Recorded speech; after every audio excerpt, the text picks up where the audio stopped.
श्री राम का ध्यान आते ही हमारे मन में रावण की छवि भी कौंध जाती है।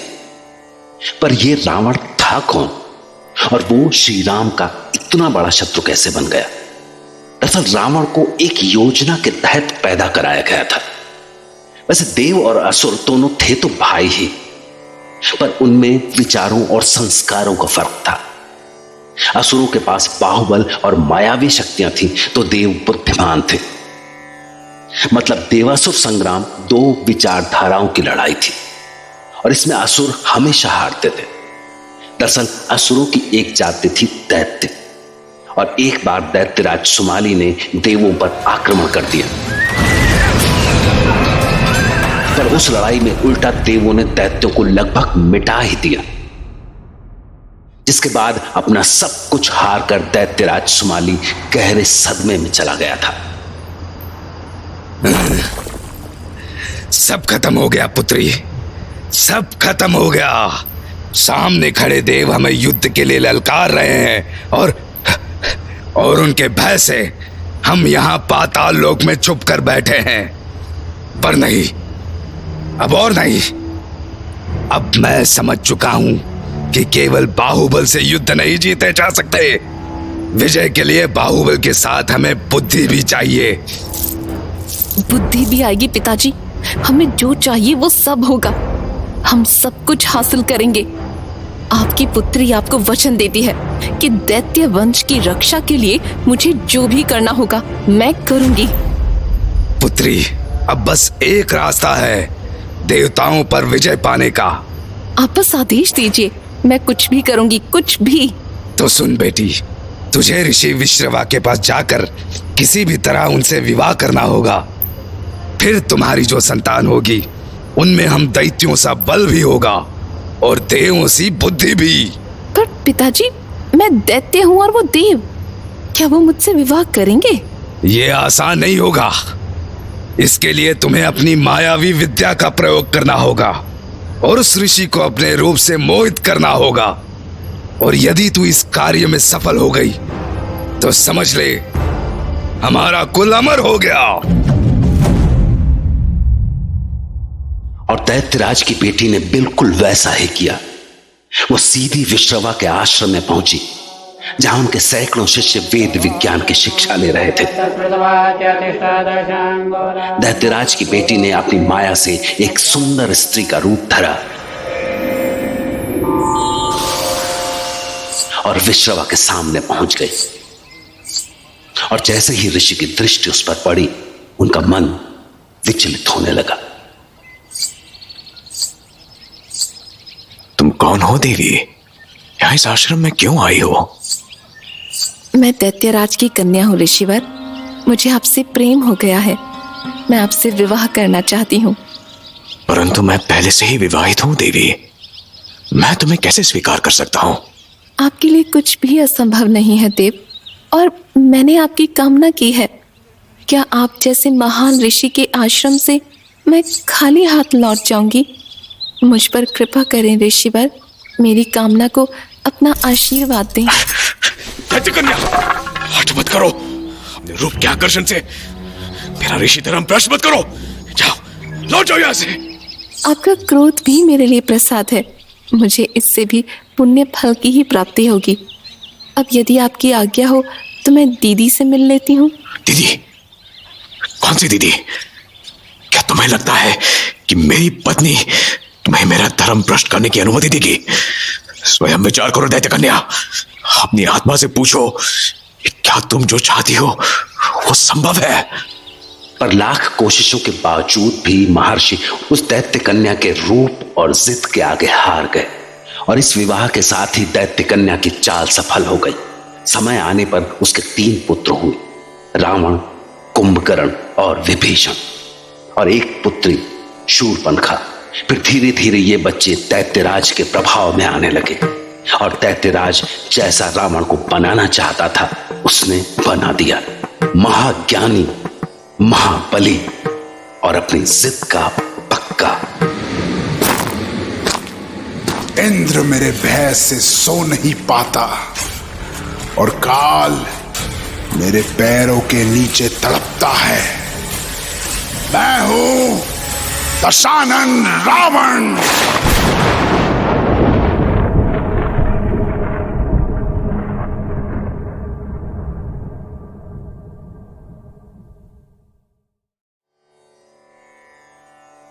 सोने की लंका रावण की तो थी, पर उसे रावण ने बनाया नहीं था। फिर किसने बनाई थी लंका? दरअसल दो दैत्य भाइयों ने एक द्वीप पर वनों को काटकर लंकापुरी का निर्माण शुरू किया।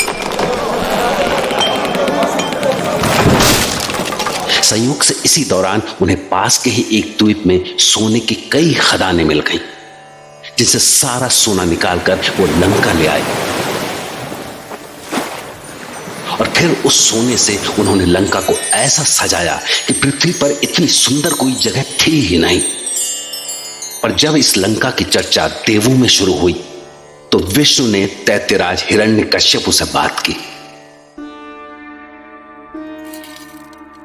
देखिए दैत्यराज, यदि इतना स्वर्ण दैत्यों को मिला है तो दैत्यों के भाई होने के नाते इसके आधे भाग पर हम देवताओं का अधिकार होना चाहिए। कैसा अधिकार विष्णु? किसने दिया तुम्हें यह अधिकार?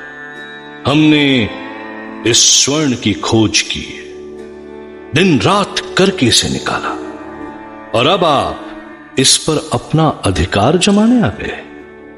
हम आप देव भाइयों का सम्मान करते हैं, पर इसका अर्थ यह नहीं कि आप हमें लूटने लग जाएं। मैं न्याय की बात कर रहा हूं दैत्यराज। हम दोनों के पितामह तो एक ही है ना, उन्हीं से ही देव हुए और उन्हीं से दैत्य।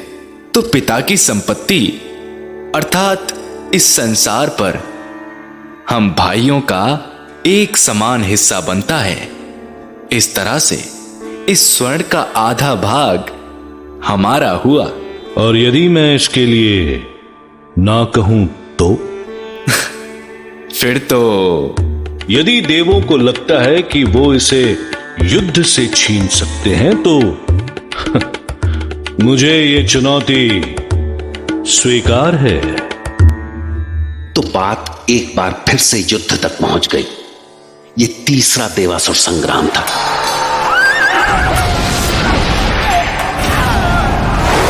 इस संग्राम में दैत्यराज हिरण्यकश्यप मारा गया और उसके बेटे प्रहलाद ने विष्णु से मैत्री कर ली। इसके बाद देवों और दैत्यों के बीच संधि का उत्सव मनाया गया।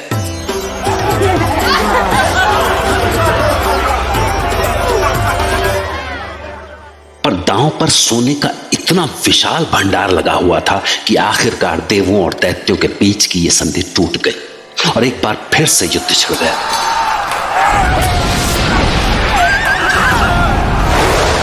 सोने की लंका की इस लड़ाई में प्रहलाद का बेटा मारा गया और दैत्य मैदान छोड़कर ऐसे भागे कि वर्षों तक न वो लौट सके और न लंका आबाद हुई।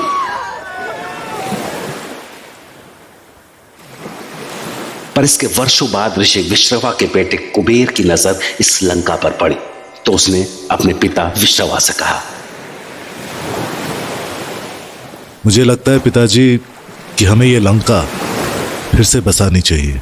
परंतु ये लंका देव दानवों के बीच विवाद की जड़ है पुत्र कुबेर। तो विवाद के कारण हम इसे ऐसे उजाड़ तो नहीं छोड़ सकते। तुम क्या चाहते हो? लंका का कायाकल्प, उसका पुनः निर्माण। तो ठीक है, मैं इस बारे में देवों से बात करूंगा।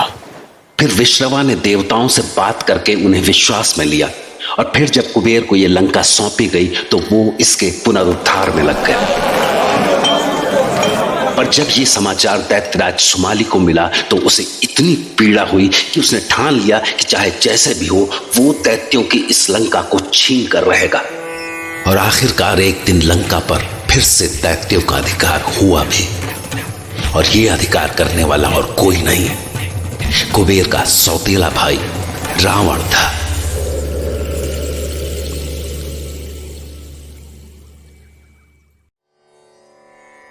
दैत्यराज सुमाली ने रावण के भीतर देवताओं के लिए इतनी नफरत भर दी थी कि उसने क्रोध में अपने पिता विश्रवा का ही आश्रम उजाड़ दिया।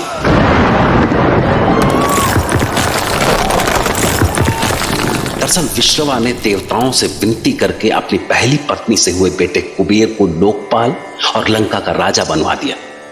और लंकापति बनने के बाद कुबेर को मन की गति से चलने वाला पुष्पक विमान भी मिल गया। लेकिन यह पुष्पक विमान कुबेर के भाग्य में भी नहीं था। दरअसल एक बार जब कुबेर पुष्पक विमान में सवार होकर विश्रवा के पास पहुंचा तो उसकी आवाज से रावण चौंक कर नींद से जागा।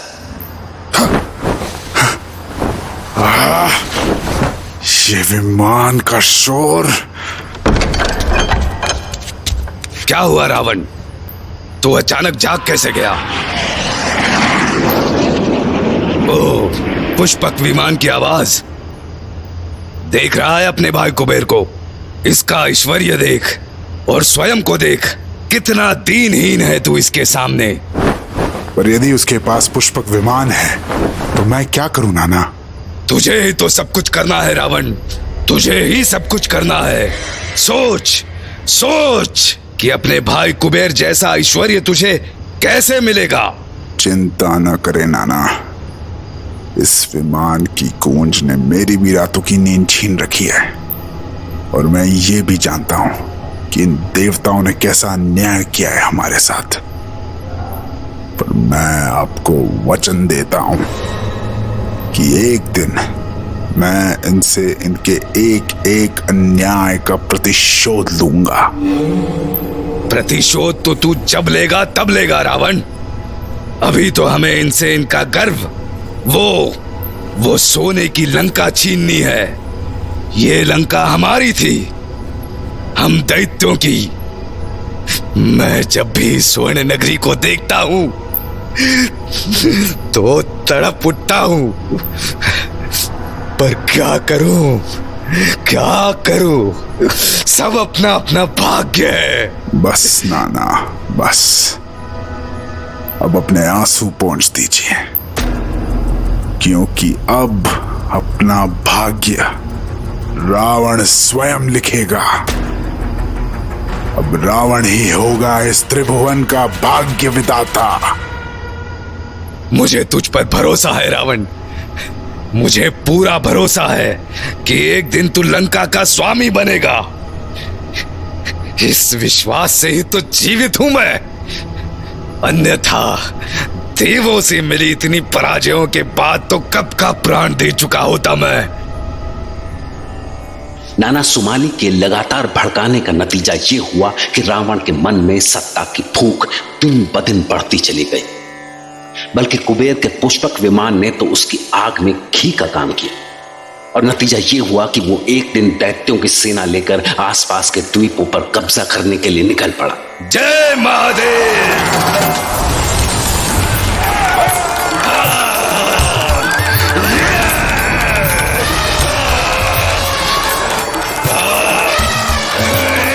जीवित मत छोड़ो।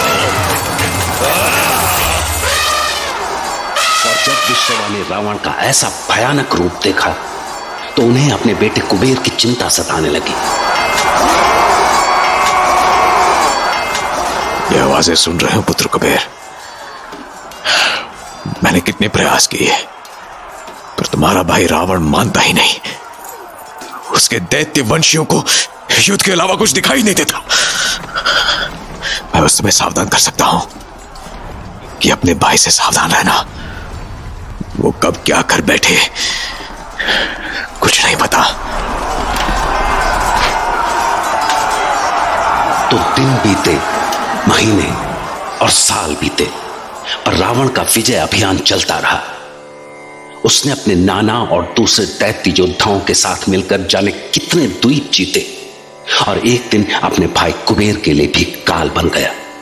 और यह सारा असर था कुबेर के पुष्पक विमान की उस गूंज का, जिसने रावण की रातों की नींद छीन ली थी।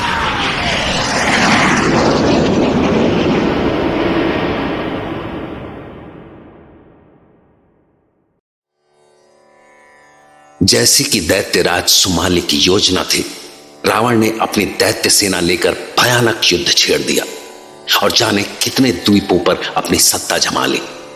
इसके बाद अब सुमाली का आखिरी निशाना थी कुबेर के अधिकार वाली लंका। तो एक दिन जब वो अपने नाती रावण के साथ सुबेल पर्वत पर था तो उसकी आंखों में आंसू थे। ये क्या नाना, आपकी आंखों में आंसू? इतने सारे द्वीपों को जीतकर आपके चरणों में डाल देने के बाद भी आप रो रहे हैं? बात क्या है? रावण, सामने ये जो लंका तुम देख रहे हो, इसने हम दैत्यों को खून के आंसू रुलाए हैं, खून के आंसू। इसीलिए जब भी इस पर मेरी दृष्टि जाती है मैं स्वयं को रोक नहीं पाता। ऐसे भावुक क्यों होते हैं नाना? अब तो इतनी सारी संपत्ति है हमारे पास कि आप अपनी स्वयं की सोने की लंका बना सकते हैं। लंका की बराबरी संसार का कोई द्वीप नहीं कर सकता रावण। अपने खून पसीने से बनाई थी हमने ये, पर उन देवों ने हमसे ये छीन लिया और फिर इसे तुम्हारे अपने पिता ने तुम्हारे इस सौतेले भाई कुबेर को भेंट कर दिया।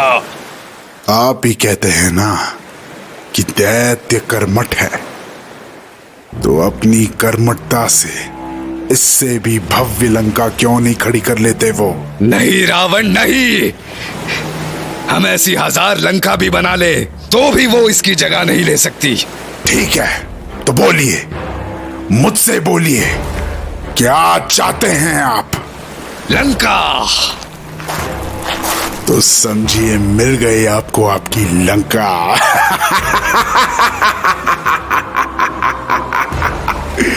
आपकी हुई लंका। तो बस रावण ने उसी दिन से लंका के पास ही डेरा जमाया और अपने दैत्य लड़ाकों की भर्ती के लिए जगह जगह पर पड़ाव डाल दिए। और जब युद्ध की पूरी तैयारी हो गई तो सुमाली ने अपने बेटे को संदेशवाहक बनाकर कुबेर के पास भेजा। हट जाओ मेरे रास्ते से। तुम्हारा इतना साहस कि तुम दैत्यराज सुमाली के पुत्र को रोको? मुझे लोकपाल कुबेर से मिलना है। आने दो इन्हें।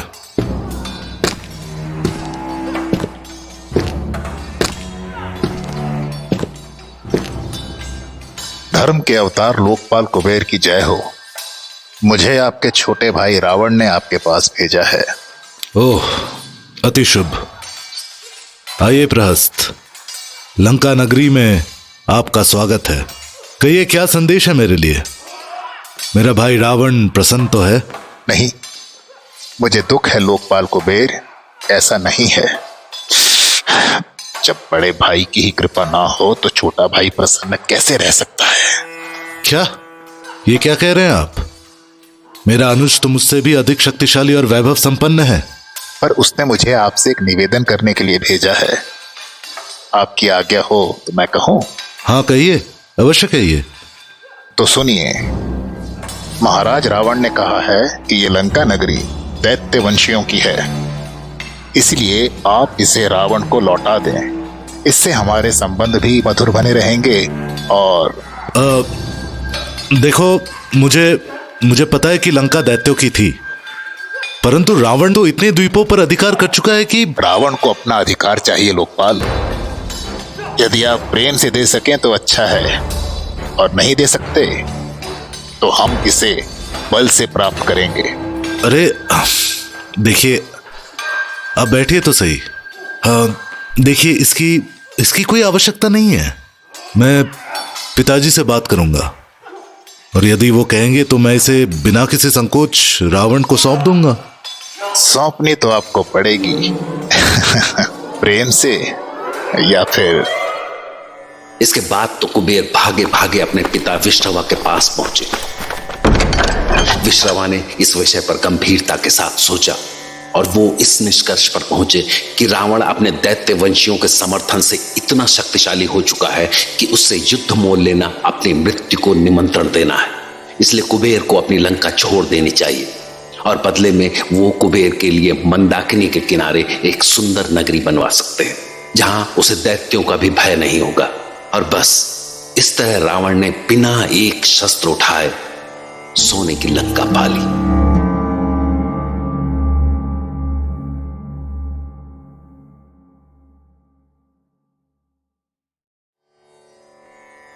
यह कहानी उस समय की है जब रावण ब्रह्मा और शिव से शक्तियां पाकर दुनिया जीतने निकल पड़ा था। दरअसल उसने अपने दैत्य वंशियों को साथ लेकर एक नई संस्कृति की शुरुआत की थी। इस संस्कृति का नाम था रक्ष। इसे मानने वाले राक्षस कहलाते थे और रावण जब किसी पर आक्रमण करता तो उसे रक्ष संस्कृति मानने के लिए मजबूर करता, और जो इसमें शामिल होने से इनकार करता वो रावण के हाथों मारा जाता। और अब उसका अगला निशाना ब्रह्मा की 11वीं पीढ़ी में जन्मे अयोध्या के महान सम्राट अनरण्य थे।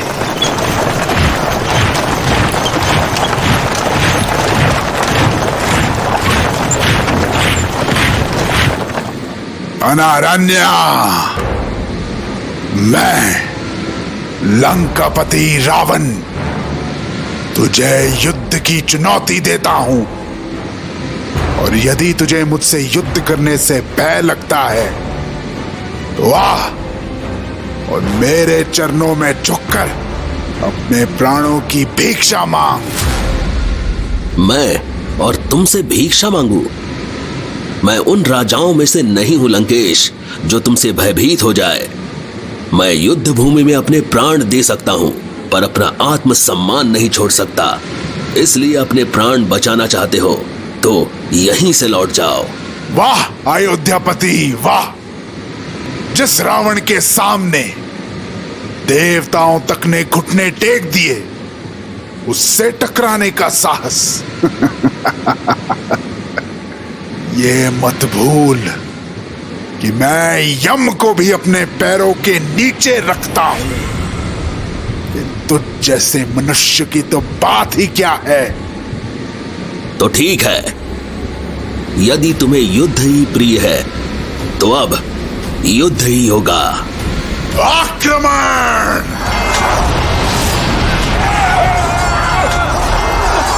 इसके बाद रावण और अनरण्य की सेनाओं के बीच ऐसा भयानक युद्ध छिड़ गया जैसा न आज तक किसी ने देखा था न सुना। वो भयानक दृश्य देखकर स्वर्ग में बैठे देवता तक सहम गए थे। इसी बीच रावण किसी आंधी की तरह आगे बढ़ा और रथ पर सवार महाराज अनरण्य के पीछे पहुंचकर उन पर जोरदार प्रहार किया। और रावण के इस प्रहार से अनरण्य धरती पर गिर गए और उनके गिरते ही अयोध्या की सेना बिखर गई। अपने ईश्वर का स्मरण कर ले अनारण्य, और जाकर उनसे कहना कि लंकेश को चुनौती देने की भूल मेरी अंतिम भूल थी।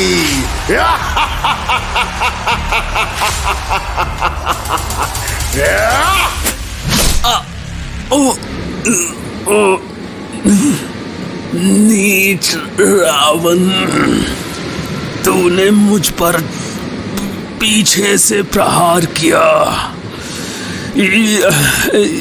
यदि मैंने जीवन में थोड़ा भी त्याग और तप किया है तो मेरी वाणी सत्य हो। मैं अयोध्यापति अनारण्य अपने समस्त आत्मबल से तुझे श्राप देता हूं कि मेरी आने वाली पीढ़ी तेरा अंत करेगी।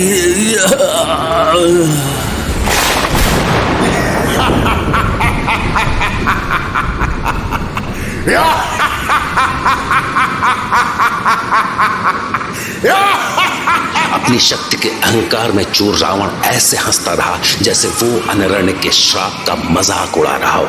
पर आखिर समय का पहिया घूमा और महाराज अनरण्य के कई पीढ़ियों बाद एक दिन उनके वंश में श्री राम का जन्म हुआ, जो एक लंबी यात्रा करके लंका पहुंचे और वहीं रावण का अंत किया।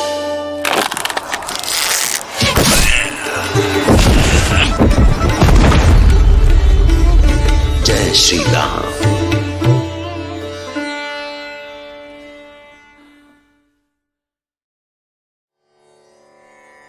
जैसे जैसे रावण की शक्ति बढ़ती जा रही थी, उसका अहंकार भी बढ़ता जा रहा था। उसे शिव की शक्ति का तो भान था, पर एक बार उसने शिव के गणों की शक्ति को समझने में चूक कर दी।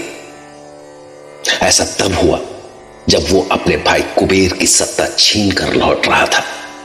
तो वो अपने इस विजय की खुशी में शिव की योगस्थली की ओर चल पड़ा था।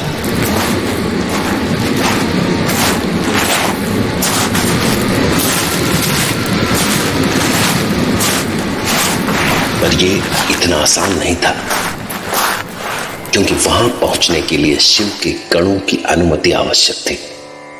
तो जब वो कंधे पर अपना विशाल परशु लिए उन्मत्त हाथी सा चला जा रहा था, तभी उसे अचानक नंदी की आवाज सुनाई दी।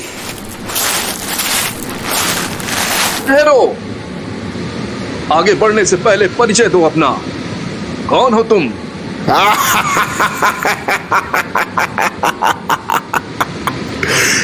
तुम कौन हो और भक्त और भगवान के बीच आने का साहस कैसे हुआ तुम्हारा? मैंने तुम्हारा परिचय पूछा। तुम में महादेव के भक्तों जैसी विनम्रता नहीं दिखती, इसलिए मैं तुम्हें यहां से आगे जाने की अनुमति। तू मेरा मार्ग छोड़ता है या अपने प्राण देकर ही मानेगा? ओह, ऐसा अहंकार! मुझे तो अब तुम्हारे शिव भक्त होने पर भी शक हो रहा है मित्र। बस, अब यदि तूने मुझसे और बहस की तो अनर्थ हो जाएगा। हट जा मेरे मार्ग से।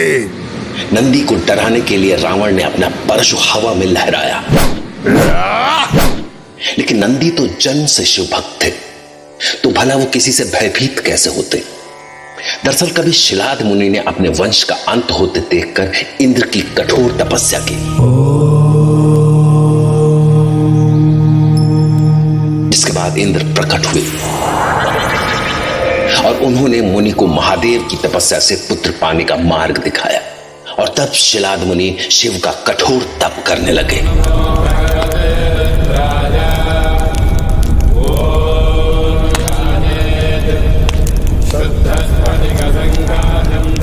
जिसके प्रभाव से उन्हें एक बालक की प्राप्ति हुई, जिसका नाम उन्होंने रखा नंदी। पर जब होश संभालने के बाद नंदी को पता चला कि उसका जीवन बहुत कम है, तो वो शिव की शरण में चले गए और फिर उन्होंने शिव का वरदान पाया कि उन्हें मृत्यु आना तो दूर, मृत्यु उन्हें भयभीत भी नहीं कर सकेगी। तो जिसे मृत्यु भी डरा न सके, भला उसे रावण क्या डराता? हां, उसने अपने अहंकार में नंदी का अपमान जरूर कर दिया था। पूरी सृष्टि मेरे भय से कांपती है मूर्ख। देव, दैत्य, गंधर्व, मानव, दानव सब मुझसे भयभीत रहते हैं, पर तेरे जैसा दुस्साहसी मैंने सारे जीवन में नहीं देखा। अरे जरा अपना मुंह तो देख, तुझे अपने इस वानर मुखी रूप पर लज्जा आएगी। जा भाग मेरे सामने से। मुझे भगाने वाले तुम कौन होते हो, जिसे स्वयं महादेव ने इस कैलाश में स्थान दिया? उसे तुम भगा रहे हो?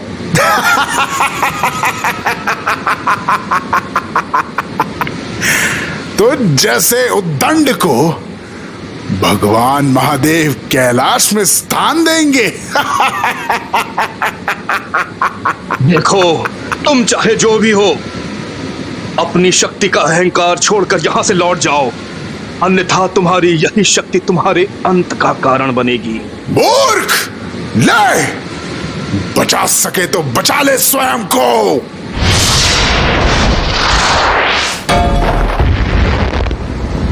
नंदी ने जिस तरह रावण का आक्रमण रोका, उससे रावण भी हैरान रह गया। वाह, तेरा मुख जैसा भी हो, मैं तेरे बल से प्रसन्न हुआ। मांग ले जो मांगना चाहता है मुझसे। अरे अहंकारी, तू मुझे क्या देगा? तूने मेरी हंसी उड़ाई, इस शिव भक्त को कुरूप कहा। जा, मैं तुझे श्राप देता हूं कि तेरा सर्वनाश होगा। तूने मुझे वानर मुखी कह के मेरा अपमान किया, तो एक दिन वानर ही तेरे अंत का कारण बनेंगे। नंदी के श्राप से रावण पर कोई असर नहीं हुआ, बल्कि वो नंदी की हंसी उड़ाता हुआ वहां से निकल गया। पर एक दिन यही श्राप उसका काल बना, क्योंकि लंका युद्ध में रावण के अंत का कारण राम भक्त वानर ही बने।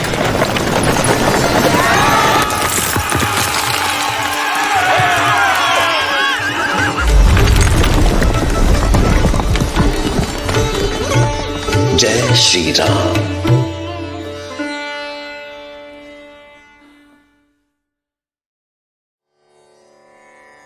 रावण की साली माया इतनी सुंदर थी कि जो उसे देखता उस पर से नजर नहीं हटा पाता। और माया का महाप्रतापी पति असुरराज शंबर इतना भला था कि सारे संसार में उसकी महिमा का गान होता। तो एक बार जब रावण दक्षिण की यात्रा पर निकला तो घूमता फिरता वो शंबर की सभा में पहुंच गया। ये उसकी शंबर के राज्य की पहली यात्रा थी, तो उसका वहां भव्य स्वागत हुआ और बदले में रावण ने भी शंबर का जय घोष किया।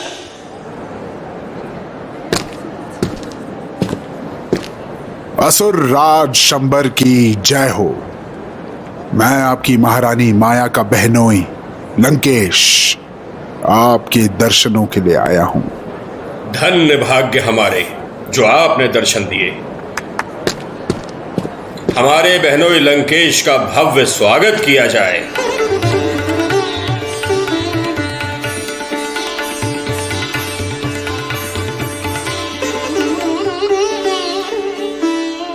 आपके राज्य में आकर बहुत सुखद अनुभव हुआ महाराज शंबर।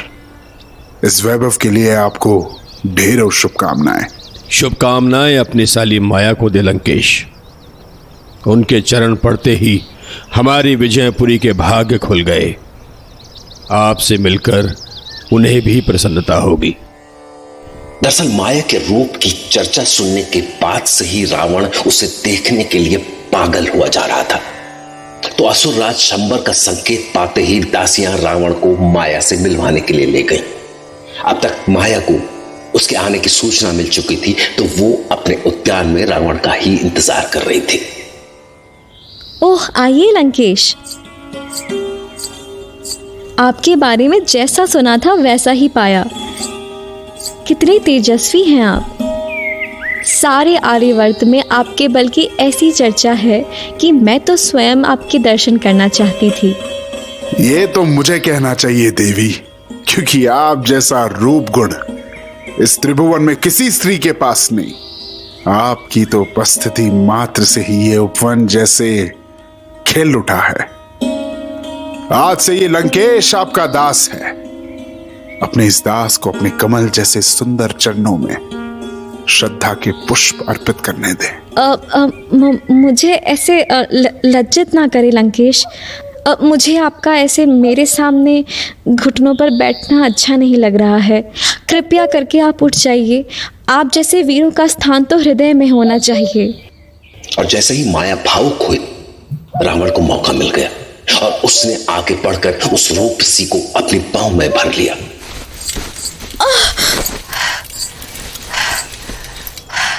माया भी रावण जैसे महान व्यक्ति के प्रणय निवेदन पर कुछ नहीं बोल सकी। लाज से उसके गाल लाल हो गए और एक क्षण को वो भी भावनाओं में बह गए। पर अगले ही पल उसने स्वयं को संभाला और रावण को खुद से अलग कर दिया।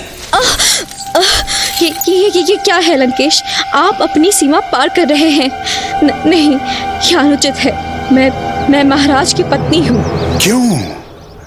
मुझे संसार की सबसे सुंदर रचना को भोगने से वंचित क्यों कर रही हो रूपसी? मैं तुमसे उतना ही प्रेम करना चाहता हूं जितना तुम्हारी बहन मंदोदरी को करता हूं, बल्कि उससे भी अधिक। ये मेरी बहन के साथ अन्याय है। अपनी प्रतिष्ठा को ऐसे धूमिल ना करे लंकेश। मैं आपसे हाथ जोड़कर निवेदन करती हूँ। माया माया माया माया, ये प्रेम में पद प्रतिष्ठा कहां से आ गई?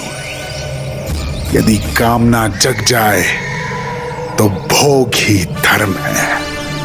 माया रावण को रोकने की कोशिशें करती रही, पर कामाग्नि में जलता हुआ रावण उसके हर निवेदन को ठुकराता रहा।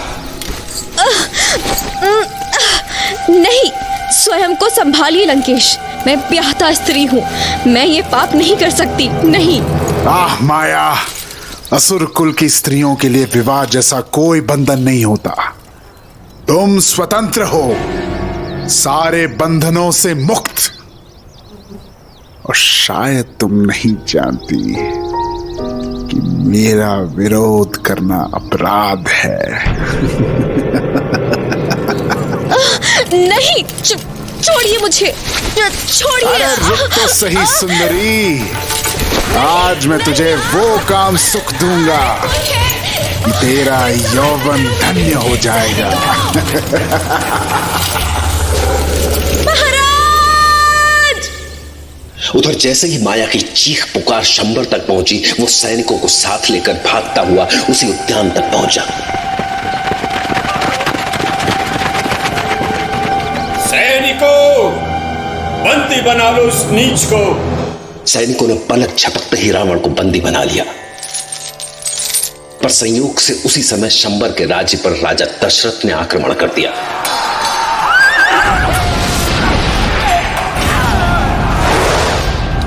और दशरथ और शंबर के उस भयंकर युद्ध में शंबर मारा गया।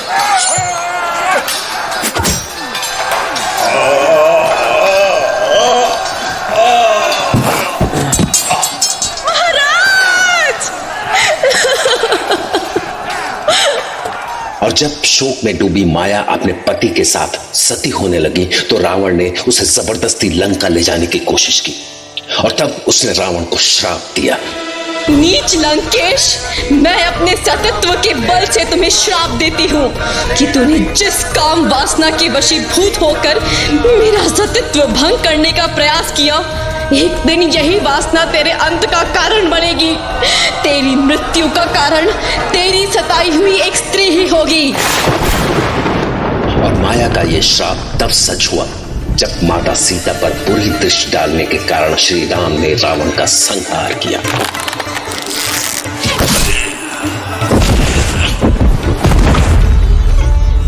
जय श्री राम।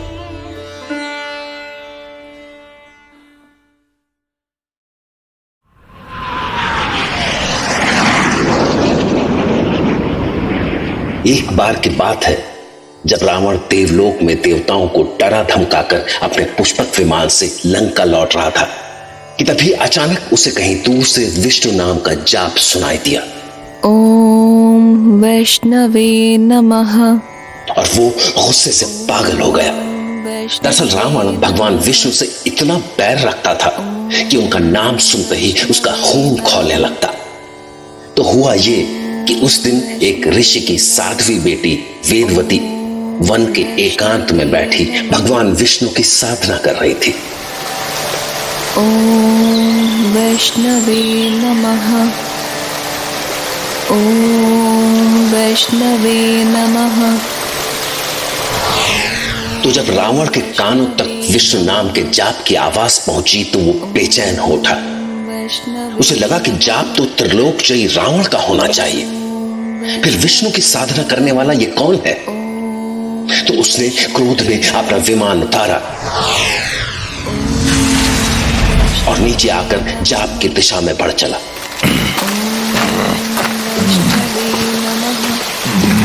और कुछ ही दूर चलने पर उसने देखा कि जाप की ध्वनि के बीच एक विशाल हवन कुंड बिना लकड़ियों के अपने आप ही प्रज्वलित है। और फिर उसे साधना में लीन एक दिव्य आभा युक्त सुंदर युवती दिखाई दी और उसे देखकर जोर से गर्जा, बंद करो ये जाप। इस संसार में विष्णु का जाप वर्जित है। ऐसा क्या है उस विष्णु में कि उसकी आराधना की जाए?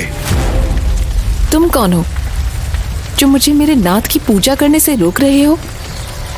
इस संसार में श्री हरि विष्णु से बड़ा कोई नहीं है, इसलिए तो मैंने उन्हें अपना स्वामी माना है। और इस संसार की कोई शक्ति मुझे मेरे स्वामी की भक्ति करने से नहीं रोक सकती।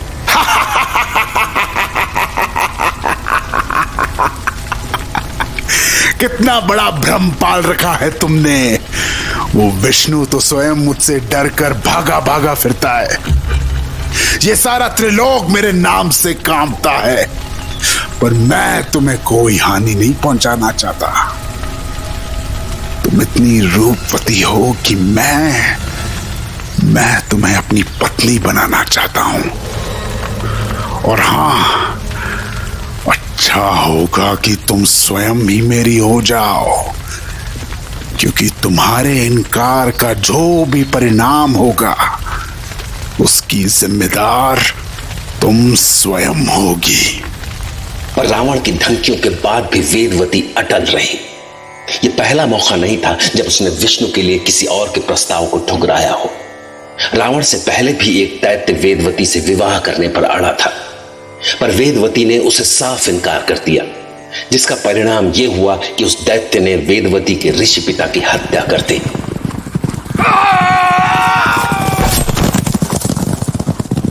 जिसके बाद वेदवती आश्रम में अकेली रहती हुई दिन रात विष्णु की उपासना करने लगी। ओम वैष्णवे, और एक दिन उसकी इस कठोर तपस्या से विष्णु स्वयं प्रकट हुए। ओम वैष्णवे नमः।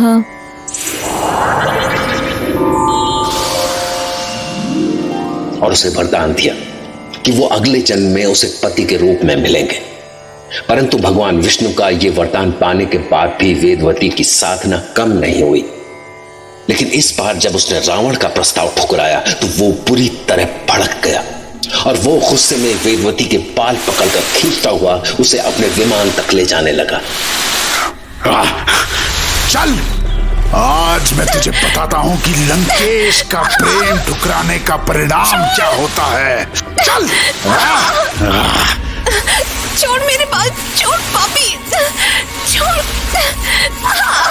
ऐसे में कोई रास्ता न पाकर वेदवती ने रावण की कमर से कटार निकाली और स्वयं को मुक्त करने के लिए एक झटके में अपने बाल काट दिए। हाँ, नीच दुराचारी, अब मैं तेरे स्पर्श से अपवित्र हुए शरीर को लेकर एक क्षण भी जीवित नहीं रह सकती। मैं इसी क्षण इस अग्नि कुंड में प्रवेश कर अपने आप को भस्म कर रही हूँ, परंतु मेरा श्राप है तुझे, एक दिन ये वेदवती ही तेरी मृत्यु का कारण बनेगी।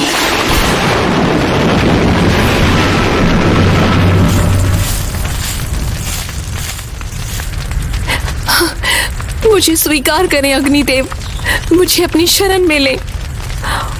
ओम वैष्णवे नमः स्वाहा। ओम वैष्णवे नमः। इस तरह उस साध्वी कन्या ने अपने शरीर का अंत कर लिया और फिर अगले जन्म में भगवान विष्णु की भक्ति में डूबी उसकी आत्मा ने राजा जनक की बेटी सीता के रूप में जन्म लिया। और जैसा कि श्री हरि विष्णु ने उसे वरदान दिया था, विष्णु के 7वें अवतार के रूप में जन्मे श्री राम ने उससे विवाह किया। जिसके बाद रावण ने सीता का हरण किया और श्री राम ने वेदवती के श्राप को सफल करते हुए रावण का वध कर दिया।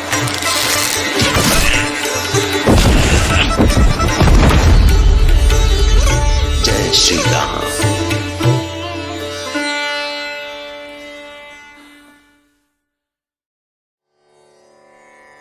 समय के साथ देवों और असुरों की शत्रुता इतनी बढ़ती गई कि उनमें न जाने कितने युद्ध हुए।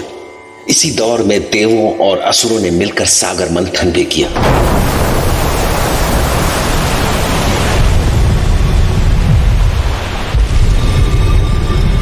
पर दरअसल ये भी देवासुर संग्राम का ही हिस्सा था, जिससे देवी लक्ष्मी और परम सुंदरी अप्सरा रंभा प्रकट हुई। पर एक बार जब रावण की नजर रंभा पर पड़ी तो उसे लगा कि संसार के इस सबसे सुंदर स्त्री पर तो मेरा ही अधिकार होना चाहिए। ए सुंदरी, मैं तेरे इस रूप का दास हो गया हूं। इस त्रिभुवन में यदि कोई तेरे इस अद्भुत रूप के योग्य है तो वो मैं ही हूं, मैं लंकेश। तो चल, मुझसे विवाह करके जीवन के सारे सुख भोग। तुम हो कौन? हो सकता है तुम बहुत शक्तिशाली हो, पर मेरे हृदय में तुम्हारा कोई स्थान नहीं। इसीलिए मेरे रास्ते से हट जाओ। तूने मेरे निवेदन को ठुकराया? इस त्रिभुवन में कोई नहीं जो लंकेश का निवेदन ठुकरा सके। पर शायद तू अपने इस अहंकार का परिणाम नहीं जानती। ये मेरा अहंकार नहीं है लंकेश, मैं तुम्हें तुम्हारी सीमा दिखा रही हूँ। मैं देवराज इंद्र की अप्सरा और तुम्हारे छोटे भाई नल कुबेर की पत्नी हूँ, और तुम निर्लज्जता से मुझे पाने की कामना कर रहे हो। क्रोध, तेरा तो क्रोध भी मुझे मदिरा जैसा लग रहा है सुंदरी। देख, तू किसकी पत्नी है ये मुझे नहीं सुनना। इस संसार की हर सुंदर वस्तु पर मेरा अधिकार है, और तू मुझे सुंदर लगी, बहुत सुंदर। चल आजा मेरी बाहों में। इसके बाद जब रावण रंभा के बहुत पास आने लगा तो रंभा का गुस्सा आंसुओं में बदल गया। वो अपनी रक्षा के लिए अपने पद, मान, सम्मान और रिश्ते की दुहाई देती रही, पर रावण तो वासना में ऐसा चूर था कि उसने सारी सीमाएं तोड़ दी। एक बार मेरी हो के देख सुंदरी, मैं तुझे वो सुख दूंगा जो आज तक किसी स्त्री ने नहीं भोगा होगा। नहीं नहीं, हट जा मेरे रास्ते से। नहीं नहीं चाहिए मुझे तेरा सुख। अपने ही भाई की स्त्री पर कुदृष्टि डालते लज्जा नहीं आती तुम्हें?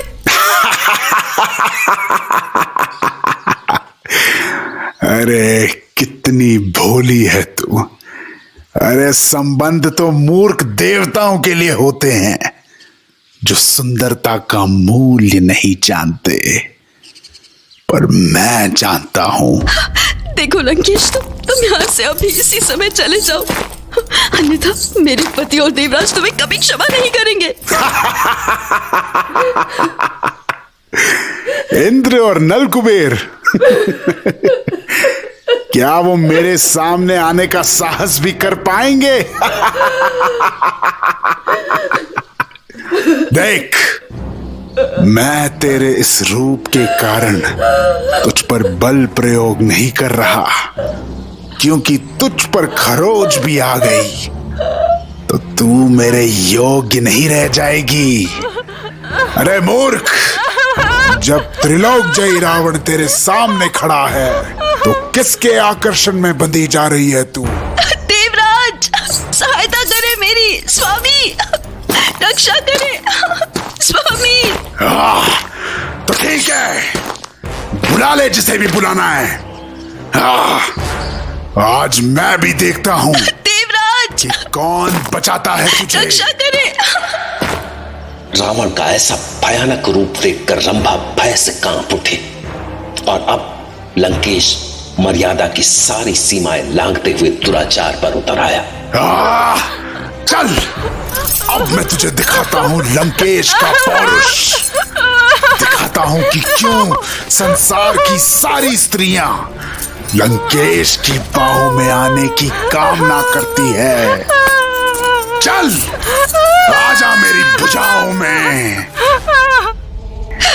पापी, नीच, मैं देवराज इंद्र की अप्सरा और नल कुबेर की पत्नी रंभा अपनी संपूर्ण शक्तियों से तुम्हें श्राप देती हूँ कि आज के बाद यदि तूने किसी भी स्त्री को उसकी इच्छा के बिना छूने का प्रयास भी किया तो उसी क्षण तेरे सर के टुकड़े टुकड़े हो जाएंगे।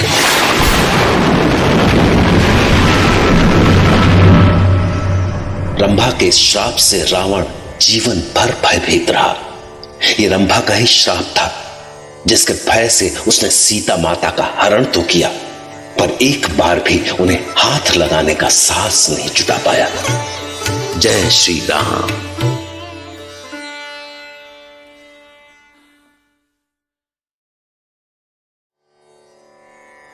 त्रेता युग में नागवंशी एक बहुत बड़ी शक्ति थे। वो नदियों के किनारे डेरा डालते और धीरे धीरे आसपास के द्वीपों पर कब्जा करके सीमा विस्तार करते जाते, जबकि उधर दूसरी ओर से रावण भी अपने साम्राज्य का विस्तार करता जा रहा था। और ऐसे में एक दिन उसकी नजर नागवंशी वज्रनाभ के बाली द्वीप पर पड़ी तो उसकी रक्ष सेना ने नागलोक का अभियान शुरू कर दिया। तो अब वो रात के अंधेरे में सागर तट की टेढ़ी मेढ़ी घाटियों से होते हुए दबे पांव बढ़े चले जा रहे थे, जिनमें अपने कंधे पर बड़ा सा परशु लिए रावण सबसे आगे था और उसके पीछे था उसका नाना दैत्यराज सुमाली। रावण, तुम्हें अपने दैत्य सेना पर भरोसा है ना? मैं केवल स्वयं पर भरोसा करता हूं नाना। बस मुझे चिंता है कि जब हम दबे पांव नागवंशियों तक पहुंचे तो वो चौकन्ने ना हो। बाहुबल काम नहीं आया तो छल काम आएगा। वो देखो, सामने ही नगर का द्वार है। मतलब अब हमें और सावधान रहना होगा। पर नाना, आपने तो कहा था कि नागराज का पिता आपका मित्र है, तो फिर उस तक पहुंचने के लिए इतनी सावधानी क्यों? और फिर जब हम उसे रत्नों के साथ अपनी विशेष मदिरा भेंट करेंगे तो वो हमारा स्वागत करेगा ही। वैसे भी हमारी मदिरा ऐसी है कि एक घूंट लेते ही सबके सब परलोक पहुंच जाएंगे। और फिर हम आराम से अपना कार्य करेंगे। तो इस तरह आगे बढ़ते हुए रावण और दैत्यराज कुछ ही देर में नागराज के सामने पहुंच चुके थे, जो एक भव्य सिंहासन पर बड़े ठाठ से बैठा, हाथ में मदिरा का पात्र लिए नर्तकियों की कला का आनंद ले रहा था। पर जैसे ही उसकी नजर विशालकाय रावण और दैत्यराज पर पड़ी, वो सतर्क हो गया। पर इससे पहले कि वो कुछ कर पाता, दैत्यराज आगे बढ़ा। नागराज की जय हो। मैं दैत्यराज सुमाली और ये है मेरा नाती और लोकपाल कुबेर का भाई रावण। आपसे अनुरोध है कि हमारी छोटी सी भेंट स्वीकार करें। ये कुछ बहुमूल्य रत्न और ये हम दैत्यों की एक विशेष मदिरा के पात्र। तो जैसा उन्होंने सोचा था वैसा ही हुआ। इतनी बहुमूल्य भेंटें देखकर नागराज खुश हो गया। वाह रावण वाह, जैसे लोकपाल कुबेर मेरा मित्र है, वैसा ही तू भी है। मैं तो तेरे पिता विश्रवा को भी जानता हूं। हे महान पिता की महान संतान, तेरा इस नाग द्वीप में स्वागत है। आओ आओ, हमें अपना स्वागत करने का अवसर दो। नृत्य आरंभ किया जाए। पर जैसे ही नृत्य आरंभ हुआ, अचानक सैकड़ों दैत्य योद्धा कटार, परशु और त्रिशूल लिए दरबार में कूद पड़े। अचानक हुए इस हमले से नागराज के होश उड़ गए। ये सब क्या है मित्र रावण? वयम रक्षाम। ध्यान से सुनो नागराज, आज से ये बाली द्वीप हम राक्षसों का हुआ। मैं हूं राक्षसों के स्वामी लंकेश। जो मेरे साथ है वो निर्भय रहे, और जो नहीं, ये क्षण उसका अंतिम क्षण है। नीच, ऐसा विश्वासघात क्या? व्यर्थ प्रलाप बंद करो नागराज और बोलो, तुम्हें रक्ष संस्कृति स्वीकार है या नहीं? नहीं, कभी नहीं। नागराज के मुंह से ना सुनते ही रावण उसकी ओर बढ़ा, और जैसे ही उसने अपना परशु हवा में लहराया, नागराज का सर कटकर दूर जा गिरा। और इसके बाद तो दैत्यों को नागवंशियों का सफाया करते देर नहीं लगी,